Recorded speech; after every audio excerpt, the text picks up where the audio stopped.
అంటే వెనకబాటుతనం ఎలాగొచ్చిందంటే బ్రిటిష్ వారు మనం పాలిస్తున్నారు కాబట్టి వెనకబాటుతనం వచ్చింది. అప్పుడు వెట్టి చాకిరి చేసి మనమందరం వాళ్ళ కింద బానిసలుగా బతికాం కాబట్టి అప్పుడు ఉద్యమాలు కావాల్సి వచ్చింది. అప్పుడు ఉద్యమాలు ఎందుకు అవసరం వచ్చిందంటే అందుకే అప్పుడు ఎవరికి జ్ఞానం లేదు కాబట్టి ఆ జ్ఞానాన్ని ప్రసాదించాలని వాళ్ళు పాటుపడ్డారు. కానీ ఇప్పుడు సమాజంలో నేటి సమాజంలో అలా కాదు. ఎవరి దగ్గర డబ్బు ఉంటే వాళ్ళే అధికారంలో ఉన్నా లేకపోయినా ఎవరి దగ్గర అయినా డబ్బు ఉంటే వాళ్ళే పెద్దవాళ్ళు. ఇప్పుడు మన దగ్గర డబ్బు లేకపోతే మనం వెళ్ళి మన డబ్బు ఉన్న వాడి దగ్గర ఏ క్యాస్ట్ అన్నా కానివ్వండి, క్యాస్ట్ ఫీలింగ్ కూడా లేదు ఇక్కడ. డబ్బు లేకపోతే ఎవడన్నా వెళ్ళి సార్ అనాల్సిందే. మనవాడు ఎస్టీ ఓడు ఉంటాడు. ఎస్టీ ఓడి దగ్గర డబ్బులు ఉన్నా ఎస్సీ ఓడి వెళ్ళి సార్ అనాల్సిందే.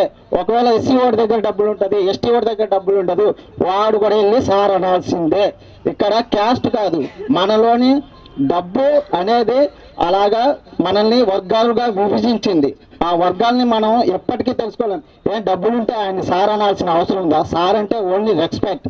కానీ మనం బానిసలు అవుతున్నాం. ఇంకా ఇప్పటికీ సమాజంలో బానిసలుగా మిగులుతున్నామంటే కారణం అదే, డబ్బే.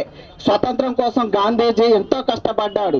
ఆ కష్టపడ్డ గాంధీజీ స్వతంత్రం కోసం కష్టపడితే మనం ఇప్పుడు బానిసలుగా ఎందుకు బతుకుతున్నాం?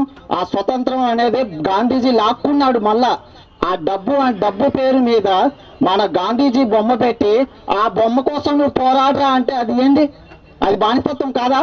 మనం ఇప్పుడు బానిసం అన్నట్టుగా ఆ డబ్బు అనేది బానిసల్ని చేస్తుంది మనుషుల్ని సంఘంలో.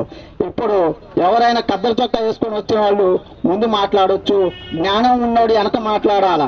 ఎందుకంటే కద్దరు చొక్కా వాళ్ళకి మనం విలువ ఇవ్వాలా, రెస్పెక్ట్ ఇస్తున్నాం. వాడు మాట్లాడితే మాటలే మనకి జ్ఞానం అని మనం అందరం ఫీల్ అవుతాం. ఎందుకంటే ఇప్పుడు డీజీపీ స్థాయి, ఎస్ఐ స్థాయి, ఐఏఎస్ స్థాయి వాళ్ళు కూడా వెళ్ళి కద్దరు చొక్కా దగ్గరికి వెళ్ళి సార్ అని వాళ్ళు వచ్చేదాకా క్యాన్వాయ్ దగ్గర నుంచోవాలా, తర్వాత ఇవన్నీ చూడాలి. విజ్ఞానం ఉంది వాడికి, కానీ ఏం సుఖం?